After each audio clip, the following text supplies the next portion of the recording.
Welcome to Chillin' 101. We hope this video helps. In this video, I will explain how to make canned fruit. First, choose high-quality, ripe fruit without any soft spots or damage. Next, ensure all your canning jars, lids, and bands are clean and sterilized. You can boil them for 10 minutes. Then, decide on your packing liquid, a light syrup, a heavier syrup, or even just fruit juice. This initial preparation is crucial for safe and delicious home-canned fruit. After selecting your fruit, wash it thoroughly.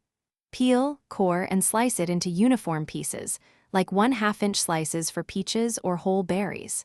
Now, carefully pack the prepared fruit into your hot, sterilized jars, leaving about 1/2 inch of headspace from the rim. Pour your hot syrup or juice over the fruit, making sure to remove any trapped air bubbles with a non-metallic utensil. Once your jars are filled, wipe the rims clean to ensure a good seal. Place the lids and screw bands on, tightening them only finger tight.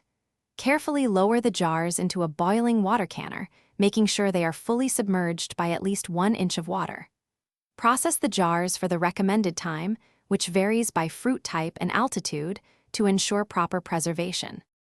After processing, carefully remove the hot jars from the canner and place them on a towel to cool undisturbed for 12 to 24 hours. Once cooled, check each jar for a proper seal. The lid should be concave and not flex when pressed. For easy meal prep, check out the leak-proof containers linked in the description, along with other great deals.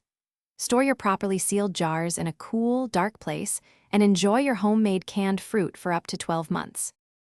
Thanks for watching. Consider subscribing if we helped you.